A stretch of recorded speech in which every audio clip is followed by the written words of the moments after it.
The morning sunlight poured through the tall glass windows of the five-star restaurant, casting golden hues across polished tables and half-filled champagne glasses.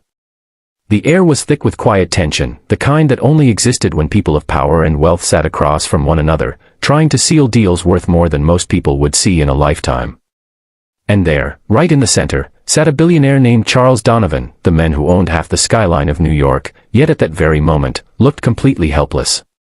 His face was pale, his hands fidgeted, and his eyes darted nervously between a small black notebook and the elderly Japanese businessman across from him. The translator who was supposed to mediate the meeting had cancelled just an hour before.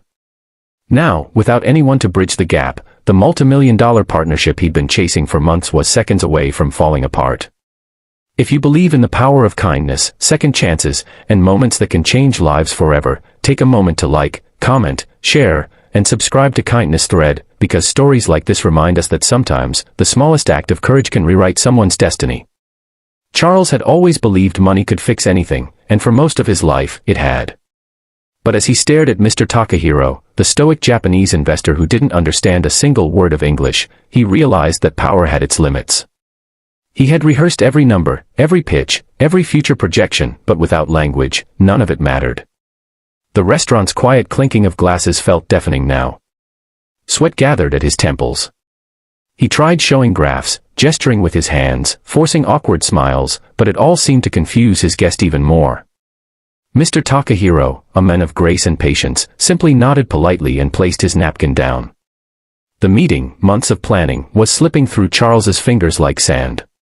Across the room, a young waitress named Emily noticed the scene unfolding. She wasn't supposed to pay attention, waitresses in fine dining places were trained to be invisible. But Emily had always been different. She saw things others didn't, small human details that often told bigger stories. She noticed how Charles's hands trembled slightly when he lifted his glass, how his voice lowered when he realized words weren't landing, and how disappointment clouded the Japanese gentleman's expression. Her heart clenched a little. She'd been there before, powerless, misunderstood, lost in translation, not in language, but in life itself. Just a year ago, Emily had been sleeping in her car, clutching her late father's worn-out Japanese-English dictionary. He had been a language professor, gentle and wise, who'd taught her not just words, but empathy. He used to say, understanding someone's language isn't about words, it's about respect. After his death, Emily had lost direction, her scholarship, and her confidence.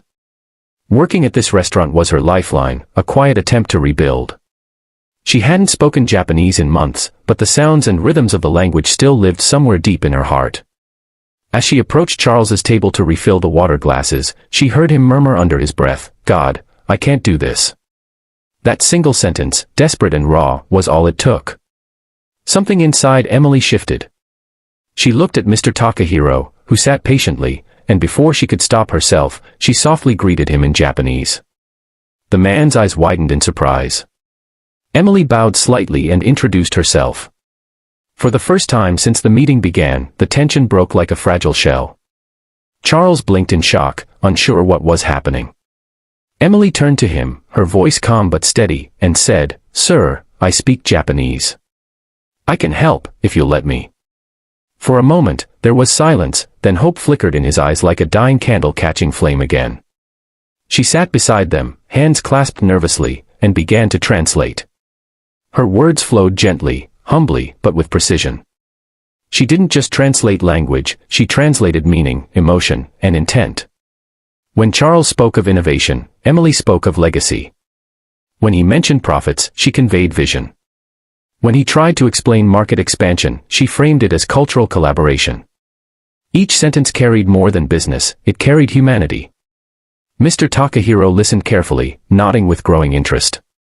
His reserved demeanor began to soften, his eyes warming as if he saw in Emily something rare, sincerity.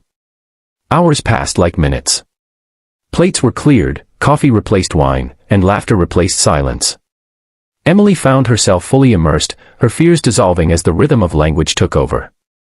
The two men, once strangers separated by misunderstanding, now communicated through her heart and her father's teachings. Charles was no longer the panicked billionaire, he was a man rediscovering connection beyond money. And Mr. Takahiro, moved by the humility of the young waitress, began to open up about his own journey, of starting with nothing, of valuing people more than profit, of believing that trust was the truest currency.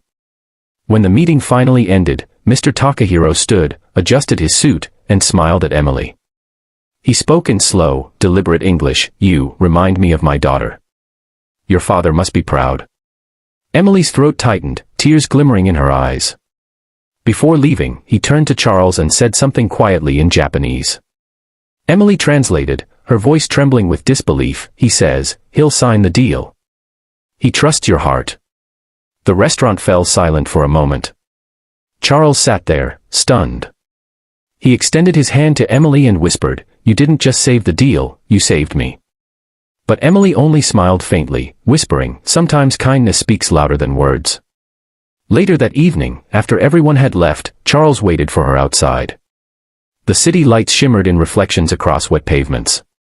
He handed her an envelope, his voice softer now, stripped of the arrogance money once gave him. "I wanted to offer you something," he said.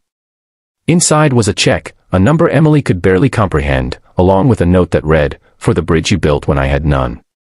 But Emily, her heart still heavy with emotion, handed it back.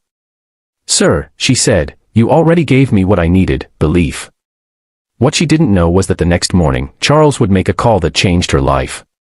He offered her a position in his company, not as a translator, but as part of his international relations team. Within months, Emily's life transformed. She moved out of her tiny shared apartment, began attending business conferences, and even helped launch cultural exchange programs that connected small startups across continents.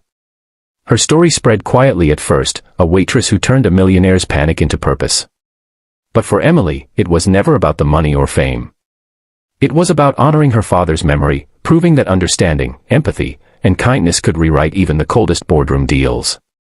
Every time she looked at her old Japanese dictionary, she remembered that morning when courage whispered louder than fear. Years later, when a journalist asked Mr. Takahiro why he trusted Charles's company, he smiled and said, "Because one waitress showed me the soul of their business."